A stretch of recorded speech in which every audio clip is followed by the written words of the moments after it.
আল্লাহ ছাড় দে, আল্লাহ কখনো ছেড়ে দেয় না। এখন তো সরকার একটা বাজেট দিয়েছে, এটা শুধু মলমূত্র ছাড়া বাকি সবগুলির উপরে ট্যাক্স দিয়েছে। এই দুইটা জিনিস অর্থমন্ত্রী বাদ রাখেছে। এটা কি ভুলে হয়েছে না কিভাবে হলো বুঝলাম না। মলমূত্র ছাড়া বাকি সবগুলির উপর ট্যাক্স। আজকে যে প্রধানমন্ত্রী, অবৈধ প্রধানমন্ত্রী, উনি আসলেন কিভাবে? উনি তো ভারতের রয়্যাল নেতৃত্বে ছিল ইন্ডিয়াতে। বঙ্গভবনে আমাকে টেলিফোন করলো ডক্টর কামাল হোসেন, উনি জীবিত আছেন এখন, সামাজ আজাদ সাহেব, যে একটা ডেলিগেশন বঙ্গবন্ধু আসতে চায়। তার মধ্যে আপনাদের বিষয়বস্তু কি? বলে বিষয়বস্তু হলো বঙ্গবন্ধুর কন্যাকে বিদেশ থেকে নিয়ে আসা। ওরা বঙ্গভবনে আসলো, প্রেসিডেন্ট জিয়া রাজি হলেন, শেখ হাসিনা বাংলাদেশে ফিরে আসলো। ওখানে যে সিজার লিস্টে অস্ত্র ছিল, স্বর্ণ ছিল, অন্যান্য সম্পদ ছিল, বঙ্গবন্ধুর স্বর্ণের মুকুট ছিল, এগুলি সব শেখ হাসিনাকে ফেরত দেওয়া হয়েছিল। প্রেসিডেন্ট জিয়া মারার পরে তার ওখান থেকে কোনো স্বর্ণের মুকুট বাইরে হয় নাই, কোনো অস্ত্রও বাইরে হয় নাই, কোনো টাকা পয়সাও বাইরে হয় নাই।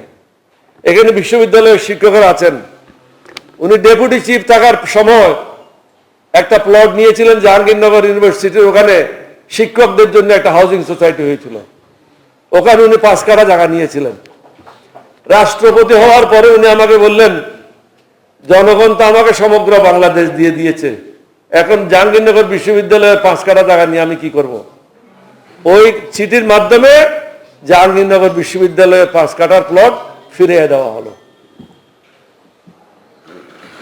এত দেশপ্রেম, এত রিস্ক, নিজের ছেলে মেয়েদের খবর রাখে নাই। 22 ঘন্টা 23 ঘন্টা আমরা কাজ করেছি। আমি তো প্রায় 3 বছর দুপুরবেলা কখনো খানা খাই নাই, রাত্রেবেলা গিয়ে খানা খাইতাম রাত্রে 3টা-4টার সময়।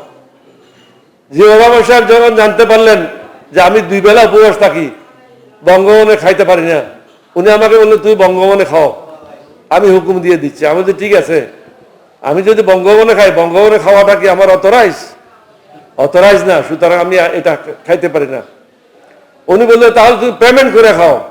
আমি পেমেন্ট করে খাইলে যে পয়সা নিচ্ছে সেই জানবে যে আমি পেমেন্ট করতেছি, বঙ্গভবনের বাকি লোকে জানবে যে আমি ফ্রি খাচ্ছি, আমি এই কাজটা করতে পারি না। তখন বললো ঠিক আছে, একটা গাড়ি তোমার জন্য ব্যবস্থা করতেছি, বাসার থেকে দুপুরবেলার খাওয়া নিয়ে আসো। তখন বাসার থেকে দুপুরের খাওয়াটা নিয়ে আসতো। প্রায় সময় আমরা রাত্রে গিয়ে পৌঁছতাম বাসায় কখনো 3টায়, কখনো 3:30, কখনো 4টায়।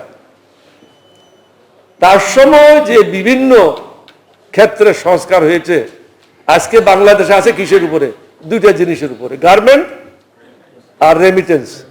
এই 2টা তো জিয়া রহমান শুরু করেছিল, বঙ্গবন্ধু তো না, শেখ হাসিনা তো না। ইরিদান বড়দান পাকিস্তান থেকে আক্তার সাহেবকে নিয়ে আসলাম আমরা। ইরিদানের যে প্রবক্তা আক্তার, উনি কুমিল্লাতে ছিলেন, আক্তার হামিদকে আমরা বিশেষ অনুরোধ করে পাকিস্তান থেকে নিয়ে আসছিলাম এবং উনাকে বগুড়াতে পাঠানো হয়েছিল উত্তরবঙ্গে ইরিদানের ব্যবস্থা করার জন্য। এখন যদি আমি বলতে চাই রাত্রে 8টা-9টা বেজে যাবে, অতক্ষণ তো আপনারা বসতে পারবেন না, আমি বসতে পারবো। বর্তমান এটা তো জানেনই, বর্তমান নিয়ে কি বলার দরকার আছে? অতীতটা যেটা জানতেন না সেটা বললাম। অশান্ত পৃথিবী, এটা খেয়াল রাখেন। 2024 সাল হলো ঘটনা বহুল বছর। এই বছর বহু ঘটনা ঘটবে পৃথিবীব্যাপী। দুর্ভিক্ষ হতে পারে, প্রলয় হতে পারে, সমগ্র পৃথিবী অন্ধকারে ছেয়ে যেতে পারে, অনেক লোক মারা যেতে পারে। আর আমরা মনুষ্যত্ব হারিয়ে ফেলেছি। পৃথিবীতে মনুষ্যত্ব বলে কোনো জিনিস আর অবশিষ্ট নাই। এখন টাকায় হলো ভগবান, টাকায় হলো ঈশ্বর, টাকা ছাড়া কিছু নাই। এখন সরকারি কর্মকর্তা দেখেন আর আওয়ামী লীগের সদস্য দেখেন, তাকে তো 80 টুকরা করা হয়েছে। এখন বাকি যারা বাকি আছে তাদের কয় টুকরা হয় দেখতে হবে, অপেক্ষা করেন। কারণ সবাইকে মাসুল দিয়ে পৃথিবীর থেকে বিদায় নিতে হবে। আল্লাহ ছাড় দে, আল্লাহ কখনো ছেড়ে দেয় না। এটা কোরআন বলে না, আল্লাহ মানুষকে সৃষ্টি করেছে একে অপরের উপকার করার জন্য, একে অপরকে ভালোবাসার জন্য। আর আমরা করেছি ঘৃণার জন্ম দিয়েছি। আওয়ামী লীগ ঘৃণার রাজনীতি বাংলাদেশে প্রতিষ্ঠা করেছে, বিনা ভোটে রাজনীতি প্রতিষ্ঠা করেছে, নিশির রাতের ভোটে সরকার প্রতিষ্ঠা করেছে, পাশের রুমের ভোটে 2024 সালে পাশের রুমের গোপন কক্ষের ভোটে প্রতিষ্ঠা করেছে। কাকো কে কখনো স্বামী ডাকতেছে, কাকো কখনো কি ডাকতেছে, কত কিছু যে ঘটনা ঘটতেছে এগুলি হদিশ রাখা মুশকিল। আপনাদেরকে অনুরোধ করব, দাই নো ইউ সেলফ।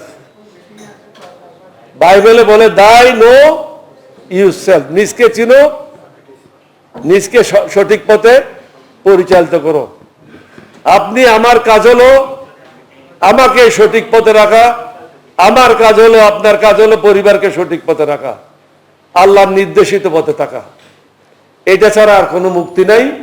2024 সাল একটা ভয়ানক বছর, এটাই সবাই ফোরকাস্ট করতেছে। এখন আমাদেরকে দেখতে হবে বাংলাদেশে কি হয়। এখন তো সরকার একটা বাজেট দিয়েছে, এটা শুধু মলমূত্র ছাড়া বাকি সবগুলির উপরে ট্যাক্স দিয়েছে।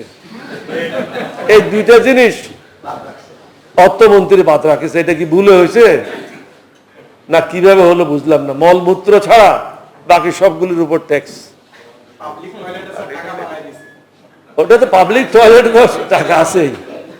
আমি তো বলছি ঘরে মলমূত্র যেটা ত্যাগ করেন ওটার উপরে ট্যাক্স নাই, বাকি সবগুলির উপর ট্যাক্স দিয়েছে।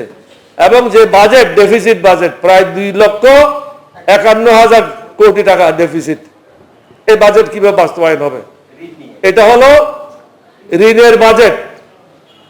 ডলারও নেই, বাংলাদেশি টাকাও নেই।